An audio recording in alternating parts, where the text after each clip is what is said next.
and children. The work she does there at home is of the greatest value. Let me tell you that just a housewife? No. She does the job that I would not entrust to anyone else. Just a housewife?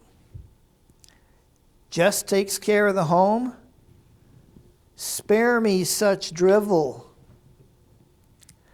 There is no human being more valuable to a man than his wife. And there is no human being in the world with whom a son or daughter has a special and irreplaceable relationship than with mom.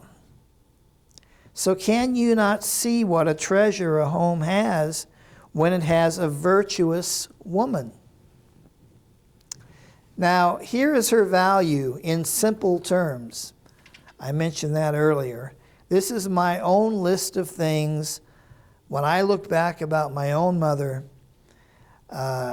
these are things that I remember and things that I have come to understand are of significant value.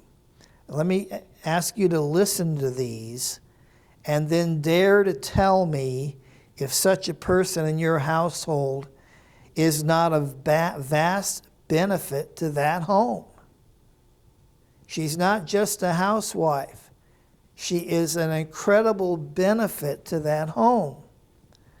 So I look back and I think about things about my own mother, and in simple terms, these are things that persuade me that her value, a virtuous woman, is of such great value to the home. I don't know how I could have ever lived under different circumstances because of the godly circumstances God gave me with a mother and dad.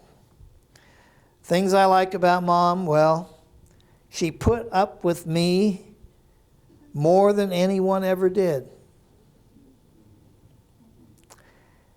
Mom knows where almost everything is in the house. She cleans up the messes that the rest of us don't want to get near. And I know lunch is coming up, but as an example, messes that the rest of us don't want to get near: barf, human and animal, waste material of all kinds.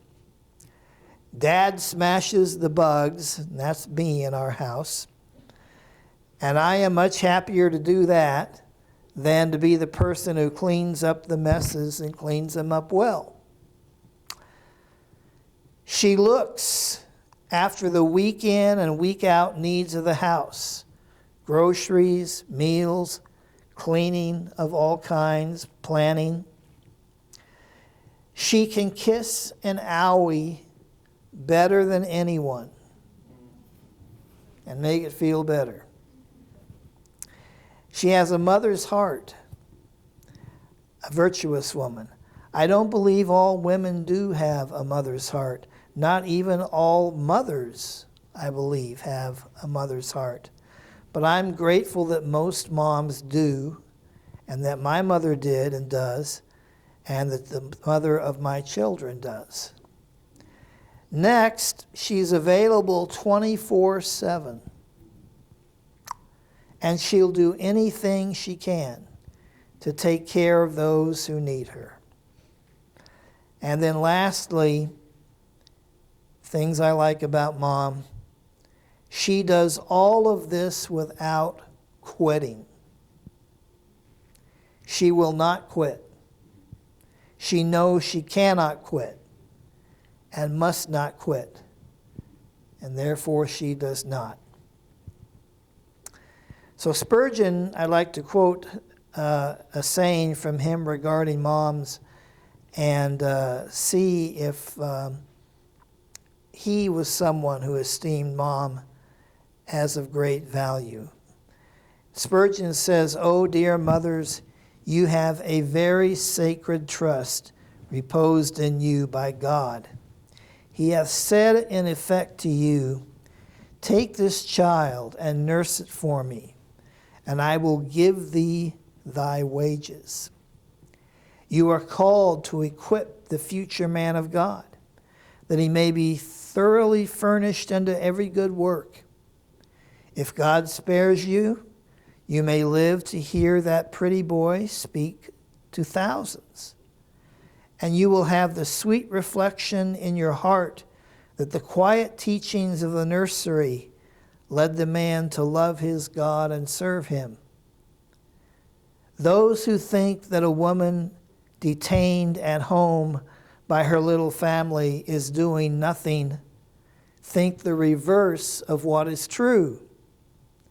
Scarcely can the godly mother quit her home for a place of worship, but dream not that she is lost to the work of the church. Far from it. She is doing the best possible service for her Lord. Mothers, the godly training of your offspring is your first and most pressing duty. And if I can add, I believe Spurgeon would say the same thing is true of grandmothers and the influence they can have on the grandchildren. It often is grandma who will be asked to watch the kids while her grown son and daughter-in-law, son-in-law, whichever it may be, goes out away from the home to do something else, whatever it might be. Grandma, can you watch the kids? And she is just almost always willing to do it. So she has still the great opportunity to influence them for the Lord. The virtuous woman does that very thing. By her character, by her way of life, by her priorities. Amen? So this is a virtuous woman. And ladies, if you don't think you measure up, worry not. God is still refining you. And if you seek to follow him in ways where you have not done so well, and you really seek and ask God to help you do it, he will help you do it. It is possible. King Lemuel's mother showed it is possible to live the life of a virtuous woman. And be not afraid of Proverbs 31. It is your ally in knowing how to live a virtuous life. Amen? Amen. Ladies, I hope you have a wonderful Mother's Day. And if you're able to come back tonight at 6, I will be preaching the other message and not this one. So, and ladies, also don't forget your gift there on the back table. You take one of anything that you like there. If you have questions, see my wife. And don't forget about this Saturday and the ladies' tea at Continental Baptist